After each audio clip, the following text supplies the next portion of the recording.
Hello दोस्तों, स्वागत है आपका हमारे वीडियो में। आज है हमारे चैलेंज का तीसरा डे। हम सॉल्व कर रहे थे पीआर यादव। अभी तक हमने पढ़ लिया है सेल के बारे में और जितने भी क्वेश्चन हैं उनके बारे में हमने पढ़ लिया है। अब आगे हम पढ़ेंगे डीएनए, आरएनए एंड क्रोमोसोम के बारे में। तो क्वेश्चन नंबर है 23। Which scientist first reported about 46 chromosome in human karyotype. यानी कि ये बताना कि किस साइंटिस्ट ने हमारे जो क्रोमोसोम 46 होते हैं वो बताया था। तो गैलीलियो गैली ये तो है नहीं, क्योंकि ये जो है फिजिक्स का था। निकोला टेस्ला ये भी फिजिक्स का था। चार्ल्स डार्विन ने एवोल्यूशन की थ्योरी दी थी, तो ये भी नहीं है। तो इसका सही आंसर टीजो एंड लिवान होगा। सही आंसर है ए। ये पूछा गया था एम्स ऋषिकेश 2023 में। तो इसका एक्सप्लेनेशन देख लेते हैं। टीजो एंड लिवान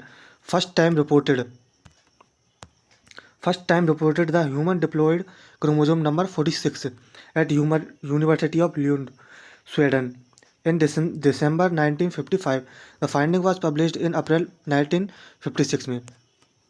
तो आगे बढ़ते हैं, आगे देखते हैं अगला क्वेश्चन। अगला क्वेश्चन कह रहा है rod like condensation of chromatin is called. Condensation का मतलब होता है क्रोमैटिन एक धागा होता है। धागा जब आपस में जब उसका गट्टर बन जाता है उसको कंडेंसेशन कहते हैं। मतलब तो इसमें से कौन सा सही है? तो इसमें से क्रोमोसोम है।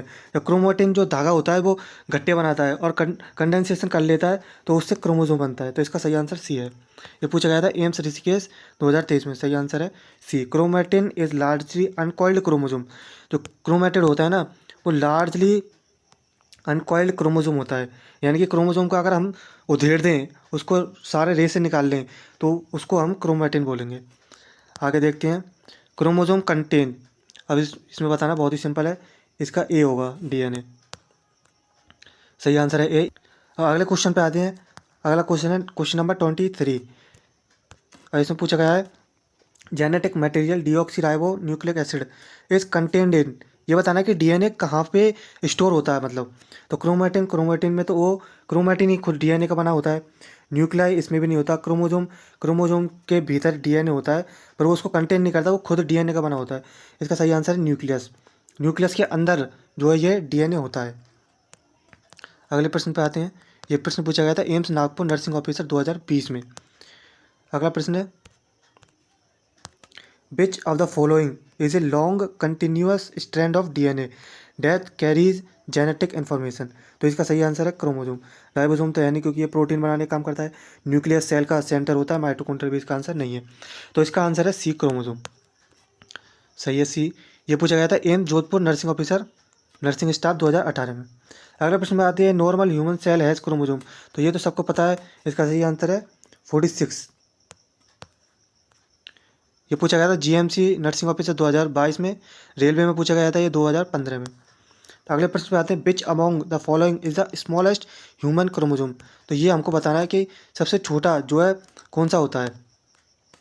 तो वो होता है क्रोमोसोम 21। तो इसका हम एक्सप्लेनेशन देख लेते हैं। Chromosome 1 is the largest chromosome जिसमें जीन होते हैं 2968 और जो क्रोमोसोम 21 होता है वो स्मॉलेस्ट होता है। Y sex chromosome is much smaller contain only 231 genes. यानी कि जो सबसे लार्जेस्ट होता है वो तो 1 नंबर का क्रोमोसोम होता है और जो सबसे छोटा होता है वो होता है 21 का। ये दोनों तो ऑटोसोमल है, जबकि ये वाई जो है ये सेक्स क्रोमोसोम है। ये सबसे छोटा होता है। 231 जीन्स इसके भीतर होते हैं। अगले प्रश्न पे आते हैं which of the following aberration involve 2 non homologous chromosome. Aberration का मतलब होता है गड़बड़ी होना। तो हमें बताना है कि इनमें से कौन सी जो गड़बड़ी है वो होती है 2 नॉन होमोलॉगस क्रोमोसोम के बीच में। होमोलॉगस क्या होता है? होमोलॉगस का मतलब होता है कि जो हमारा जो क्रोमोसोम है वो हमारी मदर और फादर से आया है। तो 23 तो मदर से आया है, 23 फादर से आया है। तो उनका पेयर बनता है। जैसे कि पहला जो क्रोमोसोम है उसके पेयर होते हैं, एक मदर का एक फादर का। तो अगर वो जो पेयर है वो सेम होगा तो उसको हम कहेंगे होमोलॉगस। अगर वो पेयर सेम नहीं होगा तो हम उसको कहेंगे नॉन होमोलॉगस। तो इसमें पूछा है कि जो नॉन होमोलॉगस जो क्रोमोसोम होते हैं वो दो दो होते हैं, उनमें से कौन सी बीमारी संभव है? तो इन्वर्जन तो है नहीं क्योंकि ये सिर्फ एक क्रोमोसोम में होता है। इन्वर्जन का मतलब होता है कि क्रोमोसोम का कोई भी हिस्सा जीन उल्टी 180 डिग्री घूम जाए तो उसको बोलेंगे हम इन्वर्जन। तो ये एक ही उसमें हो सकता है क्रोमोजोम में। डुप्लीकेट भी एक जो क्रोमोजोम है उसके भीतर ही हो सकता है। डुप्लीकेट में क्या होता है, कोई भी हिस्सा है, कोई भी छोटा सा हिस्सा जीन का वो डुप्लीकेट हो जाए, मतलब एक और उसकी कॉपी बन जाए तो उसको डुप्लीकेशन कहेंगे। ये भी एक सिंगल क्रोमोजोम में ही हो सकता है। डिलीशन का मतलब डिलीट हो जाना। कोई भी हिस्सा है, जीन है, वो एक क्रोमोजोम में से डिलीट हो जाए तो उसको डिलीशन कहेंगे। ट्रांसलोकेशन जब भी होगा जब एक क्रोमोजोम से दूसरी क्रोमोजोम में वो टूट कर चला जाएगा, तो उसी को हम कहेंगे ट्रांसलोकेशन। तो इसमें 2 क्रोमोजोम इन्वॉल्व हैं, इसलिए इसका सही आंसर है डी। ये पूछा गया था एम्स ऋषिकेश 2023 में। अगला प्रश्न है human cell contain how many genes. तो इसका सही आंसर है सी। ये पूछा गया था बीएसएफ स्टाफ नर्स 2015 में। इसका एक्सप्लेनेशन देख लेते हैं। Initial prediction of human gene are 1 lakh, but now it is revised and estimated 20,000 to 25,000 protein coding gene. यानी कि जब पहले प्रेडिक्ट किया था तब तो वो 1 लाख था, और बाद में धीरे धीरे जब पता लगा तो उसका बताया गया 20,000 से 25,000 जीन पाई जाती हैं। आगे चलते हैं। The total genetic material of an organism is known as. तो हमको बताना है कि टोटल जो जेनेटिक मटेरियल हो रही है उसको क्या बोलते हैं। जीन तो बोलते नहीं है, क्योंकि जीन एक स्पेसिफिक सेगमेंट होता है डीएनए का। ठीक है। जेनेटिक तो एक जो है एडजेक्टिव होता है जीन से रिलेटेड। जीनोटाइप तो एक कॉम्बिनेशन ऑफ जीन होता है। जैसे कि एक जीन है उसका अलग ट्रेट होगा और दूसरे जीन है उसका भी अलग ट्रेट होगा। जैसे आँख के रंग के लिए अलग जीन रेस्पॉन्सिबल होगा, जबकि उसकी साइज के लिए अलग जीन होगा। तो इसका जो कॉम्बिनेशन होगा उसको हम जीनोटाइप बोलेंगे। ठीक है। तो ये भी नहीं है इसमें से। इसका सही आंसर है D, genome. Total genetic material को हम क्या बोलते हैं, जीनोम। ये पूछा गया था रिम्स में एंड सेफाल में पूछा गया था 2013 में। अभी पूछा गया था ह्यूमन जीनोम प्रोजेक्ट कब कंप्लीट हुआ था। इसका सही आंसर है बी, 2003 में। ये पूछा गया था WCL स्टाफनर 2022 में। इसका जो है हम एक्सप्लेनेशन देख लेते हैं। Human genome project an international effort to map each human gene and sequence the 3.1 billion chemical bases that make up the DNA. तो जो ह्यूमन जीनोम प्रोजेक्ट था ये इंटरनेशनल जो है एक प्रोजेक्ट था। इसमें अलग अलग देश के सम्मिलित थे, मतलब अलग अलग देश थे, उन्होंने मिलकर ये प्रोजेक्ट किया था। इस प्रोजेक्ट का उद्देश्य था कि जो ह्यूमन जीन है उसके जितने भी जीन है उसको हम पढ़ सकें, उसको मैप कर सकें, और हम पता लगा सकते हैं कि कौन सी जीन क्या काम कर रही है। तो उसके लिए ये जो है ह्यूमन जीनोम प्रोजेक्ट किया गया था। ये 12th में बहुत अच्छी तरीक़ा से बताया गया है। तो इट लॉन्चेज इन अक्टूबर 1990। तो ये 1990 में तो लॉन्च किया गया था और कंप्लीट हो गया था 2003 में, इंक्लूडिंग 92% ऑफ द जीनोम। यानी कि 92% जीनोम को हमने मैपिंग कर लिया था, उसका पता लगा लिया था। अगले क्वेश्चन है what is the function of nucleic acid. तो ये तो बहुत ही सरल है। What is the function of nucleic acid. Nucleic acid क्या होता है, न्यूक्लिक एसिड डीएनए ही होता है, डीऑक्सीराइबो न्यूक्लिक एसिड। तो इसका ए ऑप्शन है प्राइमरी सोर्स ऑफ एनर्जी। तो ये तो है नहीं, इसका एनर्जी का सोर्स तो वो है ही नहीं। कंस्टिट्यूएंट ऑफ प्लाज्मा मेम्ब्रेन, मतलब प्लाज्मा मेम्ब्रेन को बनाता है, ये काम भी नहीं करता। हेरिडिटरी फैक्टर ये है।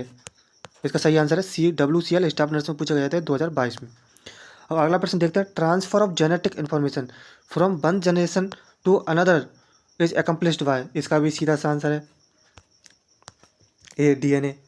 तो मैसेंजर डीएनए जैसी चीज़ तो कोई होती नहीं है, मैसेंजर आरएनए होता है। ट्रांसफर जीएनए बहुत ए एंड बी। तो इसका सही आंसर है ए, डीएनए। ये पूछा गया था रेलवे में स्टाफ नर्स 2015 में। ये थोड़ा इंपॉर्टेंट क्वेश्चन है। इसमें पूछा गया है 2 strand of DNA are held together by which of the following. तो हमको बताना है बॉन्ड कौन सा होता है उनके बीच में। तो इसका सही आंसर है सी, कोवैलेंट बॉन्ड तो होता नहीं है। इलेक्ट्रोस्टैटिक बॉन्ड भी नहीं होता, क्योंकि ये तो एटम्स के बीच में होता है। वान डेर वाल्स फोर्स ये भी नहीं होता। ये तीनों फोर्स तो जो है केमिस्ट्री में पढ़ते हैं हम। और हाइड्रोजन बॉन्ड इसका सही आंसर है। ये पूछा गया था एम्स पटना 2015 में, RUHS एंट्रेंस एग्जाम में 2017 में। इसका सही आंसर है सी। तो ये बहुत ही इंपॉर्टेंट क्वेश्चन है, ये ज़्यादातर बहुत बार पूछ लिया गया है ये, कि हाइड्रोजन बॉन्ड की जो डीएनए में कौन सा जो बॉन्ड होता है। तो अगला प्रश्न देखते हैं। DNA nucleotide are attached by. तो ये सेम वही क्वेश्चन है कि डीएनए न्यूक्लियोटाइड अलग तरीके से पूछ लिया गया है। डीएनए न्यूक्लियोटाइड किससे अटैच होते हैं, तो हाइड्रोजन बॉन्ड से जो अटैच होते हैं। ये पूछा गया था HPSSC स्टाफ में 2020 में। साहब ये देखिए, बार type of compound purines and pyrimidines are तो ये हमको बताना है कि जो प्यूरिन्स है पायरिमिडिन्स है वो किससे बने रहते हैं। तो मतलब देखिए ये इसका सही आंसर तो है सी, हेट्रोसाइक्लिक। तो हमें देखना है हेट्रोसाइक्लिक होता क्या है। हेट्रोसाइक्लिक का मतलब होता है साइकिल। साइकिल मतलब ऐसे कंपाउंड जो रिंग बनाते हैं, यानी गोला एक रिंग होता है। और हेट्रोसाइक्लिक का मतलब होता है वो रिंग, वो ऐसी रिंग है जिसमें कोई ना कोई एक एटम है, पर वो एटम कार्बन के अलावा है। मतलब वो रिंग तो पूरी कार्बन की हो सकती है, पर अगर उसके भीतर एक भी कोई अलग एटम आया, जैसे कि नाइट्रोजन या फिर सल्फर या फिर मैग्नीशियम कोई भी आया, तो उसको हम बोलेंगे हेट्रोसाइक्लिक कंपाउंड। जैसे कि हीमोग्लोबिन होता है, हीमोग्लोबिन में क्या होता है वो एक स्ट्रक्चर से बनी होती है पायरिमिडिन रिंग, तो वो भी हेट्रोसाइक्लिक होती है, उसमें भी आयरन वगैरह आता है, इसलिए उसको हेट्रोसाइक्लिक होती है। होमोसाइक्लिक होता है, होमोसाइक्लिक सिर्फ कार्बन से बना होता है, उसमें कोई भी जो है एटम उसके नहीं आते अलग से। मोनोसाइक्लिक का मतलब एक ही कार्बन से बना हुआ। तो ये पूछा गया था RUHS एंट्रेंस 2016 में। तो ये जो थोड़ा सा इसका एक्सप्लेनेशन देख लेते हैं। तो ये बताया गया purines and pyrimidines are the parent of group heterocyclic nitrogen compound. तो ये जो है इसी से बने होते हैं, हेट्रोसाइक्लिक नाइट्रोजन कंपाउंड जो है इसका स्ट्रक्चर होता है। तो ये बताया कि नाइट्रोजन बेस से DNA बनता है। तो नाइट्रोजिनस बेस में दो आते हैं बेस, एक तो होता है पायरिमिडिन, एक होता है प्यूरिन्स। पायरिमिडिन्स में क्या होता है C और T, यानी कि इसको हम इस तरह से याद कर सकते हैं, PYRI मतलब प्यारी, T और C यानी TC, प्यारी TC। जो ये होता है DNA में जो होता है वो होता है साइटोसिन और थाइमिन। जबकि यूरेसिल में होता है RNA में होता है यूरेसिल। और प्यूरिन बेस होता है, उसमें क्या आता है एडेनिन एंड गुआनिन, ये दोनों में पाया जाता है DNA में और RNA में। तो आगे चलते हैं। The pyrimidine base present in DNA is. तो हमको बताना है इसका कि पायरिमिडिन जो बेस है वो DNA में, मतलब कौन सा पायरिमिडिन प्रेजेंट होता है DNA में। तो हमने देख लिया पहले, तो पायरिमिडिन जो होता है वो क्या होता है T और C, यानी थाइमिन और साइटोसिन होते हैं। तो देखिए इसमें थाइमिन दे रखा है पर साइटोसिन कहीं दे नहीं रखा, तो इसका सही आंसर T होगा, थाइमिन। ये पूछा गया DSSS में 2019 में। अब देखिए the purine base in the RNA and DNA is. तो अब हम इसका प्यूरिन बताना है, प्यूरिन कौन सा होता है। तो मायोग्लोबिन ये तो है नहीं, ये तो बिल्कुल ही अलग है। एडेनिन, यूरेसिल, इनमें से हो सकता है इसमें। तो इसका सही आंसर है सी। सही आंसर सी इसीलिए है क्योंकि जो थाइमिन है वो थाइमिन पहली बात तो पायरिमिडिन है, यूरेसिल ये भी पायरिमिडिन है, मायोग्लोबिन ये तो कोई है ही नहीं नाइट्रोजन बेस, तो ये बचा खाली एडेनिन। तो इसका सही आंसर सी है, एडेनिन। ये पूछा गया था DSSS 2019 में। अगला देखते हैं base present in DNA but absent in RNA। तो हमको बताना है कि कौन सा जो है नाइट्रोजनस बेस है RNA में नहीं होता पर जो DNA में होता है। तो वो तो एक ही है, सिंपल सी बात है, यूरासिल। ये पूछा गया था रेलवे में 2015 में। Thymine A pyrimidine base present in DNA not in RNA is paired with adenine. Uracil uracil A pyrimidine base present in RNA not in DNA is paired with adenine. तो इसका मतलब ये होता है जो प्यूरिन्स होते हैं, प्यूरिन्स उसमें क्या क्या पढ़ा था हमने, A और G यानी एडेनिन और ग्वानिन। और जो पायरिमिडिन था यानी प्यारी, प्यारी में क्या आया था TC प्यारी TC यानी कि थाइमिन एंड साइटोसिन, ये तो होते हैं DNA में, ठीक है। और जो यूरेसिल होता है वो होता है RNA में। और ये यहाँ पे बताया है, और ये यहाँ पे बता रहे हैं जो थाइमिन है पायरिमिडिन वो DNA में प्रेजेंट होता है, वो किसके साथ पेयर बताया था, एडेनिन के साथ। यानी कि A तो थाइमिन के साथ बनाएगा और G साइटोसिन के साथ बनाएगा, ठीक है। और यूरेसिल ये भी एडेनिन के साथ बॉन्ड बनाएगा। तो DNA का स्ट्रक्चर कुछ इस तरह से होता है कि A तो T के साथ जुड़ेगा यानी अटूट हो जाएगा, अटूट यानी टू बॉन्ड आ रहे हैं ना इसमें, तो इसलिए अटूट हो जाएगा। A के साथ T जो कि DNA में खाली, और A के साथ U यानी यूरेसिल RNA में खाली, ठीक है। ये तो हो गए आपके DNA में, और ये सिर्फ आपको DNA में मिलेगा ग्वानिन एंड साइटोसिन। एक और इम्पॉर्टेंट बात है यहाँ पे कि जो A और T यानी एडेनिन और थाइमिन होते हैं उसके बीच में डबल बॉन्ड होता है, डबल। और जो G और C होता है उसके बीच में ट्रिपल बॉन्ड होता है।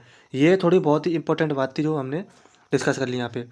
और दूसरी जो सबसे इम्पोर्टेंट बात थी कि जो है DNA होता है उसमें तो A और T होता है, जबकि RNA में यूरेसिल होता है।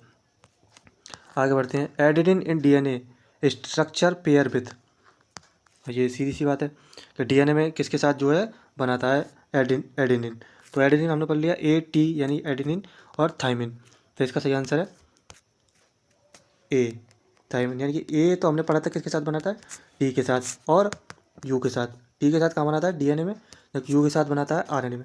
और जो है जी किसके साथ बनाता है, साइटोसिन के साथ। ये बहुत ही इंपॉर्टेंट है, सबसे ज़्यादा पूछी जाने वाली। और दूसरा जो है ए के साथ डबल बॉन्ड होता है और जी के साथ ट्रिपल बॉन्ड होता है। ये किसका बॉन्ड होता है, हाइड्रोजन, हाइड्रोजन का बॉन्ड। ये तीन जो है सबसे महत्वपूर्ण बातें हैं इन जो है नाइट्रोजनस बेस के बारे में। ये आपको बिल्कुल पता होनी चाहिए, रट जानी चाहिए। ये पूछा गया था RUHS MSc nursing entrance exam 2016 में। इसका सही आंसर है ए। अब ये हमने पिछली बार भी पढ़ा था। The process of copying the DNA sequence of A gene into messenger RNA is called. इसका मतलब है कि जब जो DNA होता है वो RNA में बदलता है तो उस प्रोसेस को क्या कहते हैं। तो पहले हमने पढ़ लिया था कि DNA से प्रोटीन बनती है, सीधी बात है। तो DNA से पहले RNA बनता है, DNA से RNA बनता है। वो RNA उसको बोलते हैं हम मैसेंजर RNA, क्योंकि वो मैसेज लेके जा रहा है। ये सारी चीज़ें तो न्यूक्लियस के भीतर हो रही है। DNA से RNA न्यूक्लियस के भीतर बन रहा है। तो जब वो न्यूक्लियस से बाहर जाएगा तो उसको हम बोलेंगे मैसेंजर RNA। और फिर यहाँ तक के प्रोसेस को हम बोल रहे हैं क्या, ट्रांसक्रिप्शन। यानी DNA से RNA जो कि है मैसेंजर RNA बोल रहे हैं हम इसको बोले हम ट्रांसक्रिप्शन, ठीक है ना। फिर यहाँ से जो ये मैसेंजर RNA उसको न्यूक्लियस से लेके साइटोप्लाज्म में ले गया, किसके पास, राइबोसोम के पास। फिर ये राइबोसोम के पास जाता है और यहाँ पे जाके इसको प्रोटीन बनाने का निर्देश देता है और यहाँ से फिर ये बनती है प्रोटीन। तो जो मैसेंजर RNA और राइबोसोम है इस बीच के प्रोसेस को हम बोलते हैं ट्रांसलेशन। ट्रांसलेशन समझ में आ गई। DNA से RNA की प्रक्रिया को हम बोलते हैं ट्रांसक्रिप्शन। और जबकि जो मैसेंजर RNA से राइबोसोम तक की प्रक्रिया को हम बोलते हैं ट्रांसलेशन। तो इसका सही आंसर है बी। RUHS सेंटर में पूछा गया था 2016 में। ये इसके कुछ जो है पॉइंट्स देख लेते हैं। Transcription the first step in protein synthesis, discuss कर लिया हमने। During this step the synthesis of a messenger RNA molecule occurred by complementary copy of DNA gene. This take place in the nucleus of the cell, then mRNA travel ribosome in the cytoplasm. Ribosome is the site of protein synthesis. तो अब देखिए यहाँ पे ये क्या कह रहा है, ये कह रहा है कि DNA से RNA बना था। तो DNA में कौन कौन सी जो है नाइट्रोजनस बेस थे वो देखते हैं पहले। A था किसके साथ, T के साथ। G था किसके साथ C के साथ, साइटोसिन के साथ। पर RNA में एक जो है थोड़ी सी बदलाव हो जाता है, किसमें, थाइमिन में। हमने पढ़ लिया क्या, थाइमिन की जगह क्या आ जाएगा यहाँ पे, यूरेसिल। और G के साथ तो जो है C रहेगा। तो जो इस प्रक्रिया को T की जगह CU आ गया तो इस प्रक्रिया को हम बोलते हैं complementary copy of DNA gene. यानी जो T की जगह जो U आया है इसको हम बोल रहे हैं कॉम्प्लीमेंट्री कॉपी। तो इसमें RNA में सिर्फ यही फ़र्क है कि इसमें थाइमिन की जगह यूरेसिल है। समझ में आ गया। तो अब हम आगे बढ़ते हैं। अगला प्रश्न है, what is the function of mRNA। वाह, ये तो बहुत ही सरल जो है प्रश्न है। mRNA का काम क्या है, हमने ऊपर देख लिया mRNA का काम क्या है। तो escort amino acid to ribosome, carry message for protein synthesis. तो देखिए पहला देखिए, escort amino acid to ribosome. इसका मतलब ये है कि ये जो mRNA है क्या अमाइनो एसिड को ले जाता है राइबोसोम के पास, नहीं, अमाइनो एसिड को ये नहीं ले जाता है। Helps form the ribosome, ribosome को बनाने में मदद करता है, जी नहीं। बॉन्ड विद न्यू स्ट्रैंड, ये भी नहीं है। तो मैसेंजर RNA का काम है ये मैसेज को कैरी करता है, किसके लिए, प्रोटीन सिंथेसिस के लिए। सिंपल सा काम है इसका, मैसेज को कैरी करना है। कहाँ से लेके आया ये मैसेज, DNA से। DNA कौन है, मास्टरमाइंड, यानी जो हेड ऑफ द डिपार्टमेंट है वो क्या है, DNA। वहाँ से DNA ने ऑर्डर दिया, ऑर्डर किस रूप में आया, यानी टेलीग्राम भेजा किस रूप में, mRNA। फिर वो mRNA न्यूक्लियस से निकल के जा रहा है, इसीलिए तो उसको मैसेंजर बोल रहे हैं। न्यूक्लियस से निकल के गया, साइटोप्लाज्म में गया, वहाँ पे उसको राइबोसोम मिला, राइबोसोम में वो घुसा और घुस के अमाइनो एसिड उससे चिपके और प्रोटीन बनना स्टार्ट हो गया।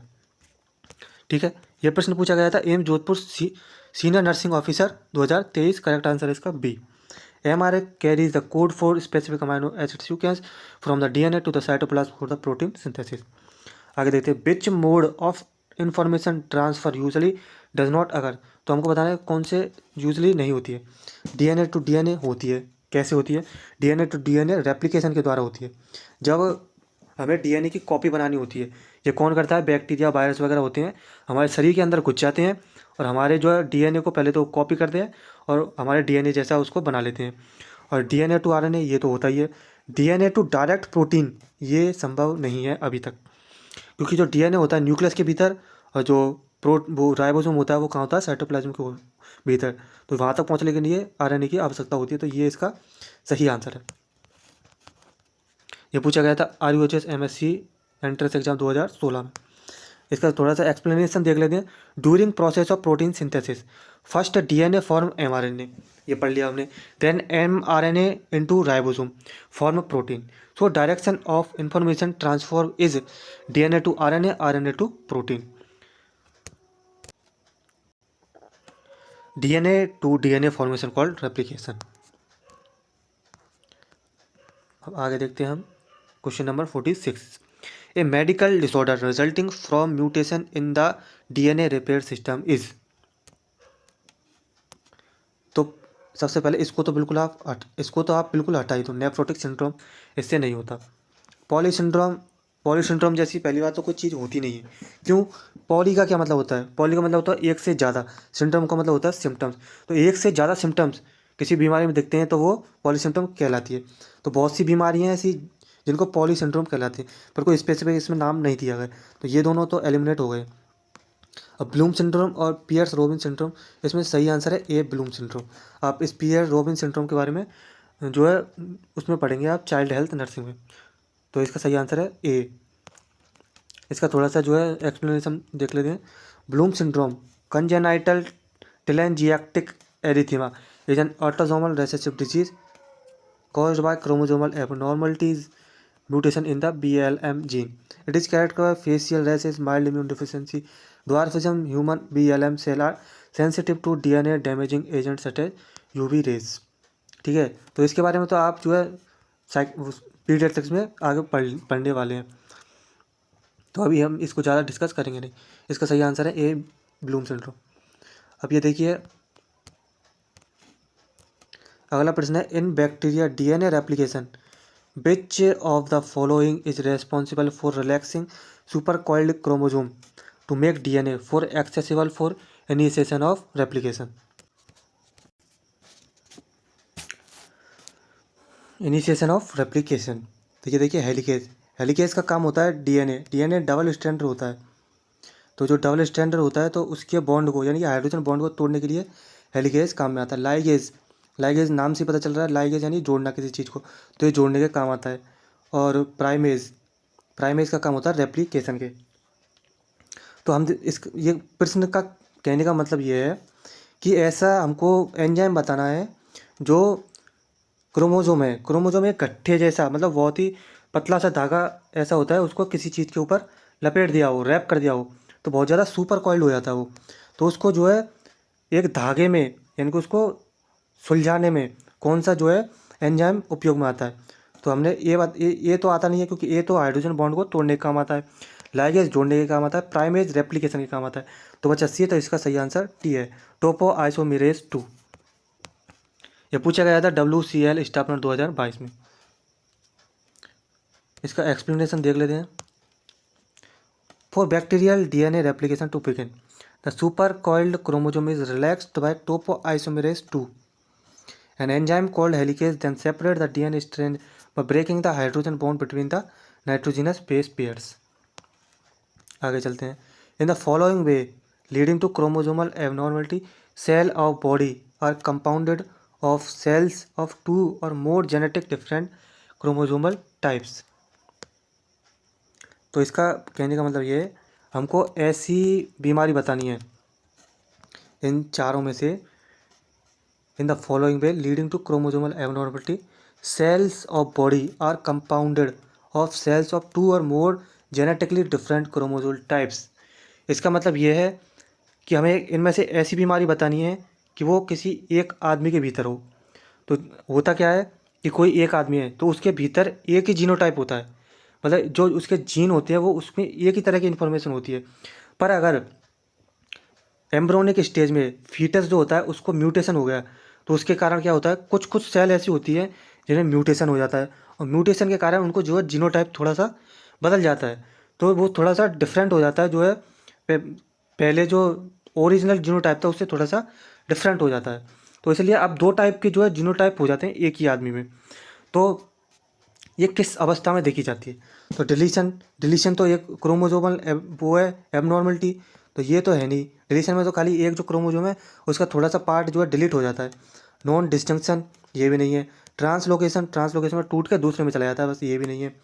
तो इसका सही आंसर है मोजेसिज्म। मोजेसिज्म जो है इसमें क्या होता है, वो जो मैंने बताया पहले, एम्ब्रियोनिक स्टेज में म्यूटेशन के कारण किसी किसी सेल्स में जो है जेनोटाइप चेंज हो जाता है। तो इसका सही आंसर डी है। ये पूछा गया था RUHS master of public health 2022 में। तो ये देखिए, presence of cell of 2 or more different genetic source in a single individual called mosaicism. Mosaicism is a condition in which cells within the same person have different genetic materials. आगे देखते हैं। What can be defined as a field that deals with any genetic condition that occurs due to change in nucleotide sequence of DNA representing a gene? तो ये तो सीधी सी जो है प्रश्न है। फार्माकोजेनेटिक तो है नहीं इसका, सोमेटिक सेल जेनेटिक ये भी नहीं है, पॉपुलेशन जेनेटिक तो है ही नहीं, तो इसका सही आंसर है मॉलिक्यूलर जेनेटिक्स। ये पूछा गया था WCL स्टाफनर 2022 में। Study of heredity and its variation called genetic. Molecular genetic, the study of molecular structure of gene, nucleotide sequence of DNA and their cellular and subcellular functions. ठीक है, यहीं पे हमारा समाप्त होता है सेल। जो आगे की जो वीडियो आएगी उसमें हम डिस्कस करेंगे टिश्यू के बारे में। तो अगर आपको यहाँ तक हमारी जो वीडियो पसंद आ रही है तो कृपया पहले तो चैनल को सब्सक्राइब कीजिए, क्योंकि इससे आप आगे आने वाली वीडियो को बेहतर तरीके से देख पाओगे। और अगर आपको वास्तव में थोड़ा सा भी इससे फ़ायदा पहुँच रहा है तो कृपया वीडियो को लाइक कर दीजिए, और आप अच्छे अच्छे कमेंट कर दीजिए, जिससे हम और भी अच्छी अच्छी वीडियो आप तक लेके आएंगे। धन्यवाद।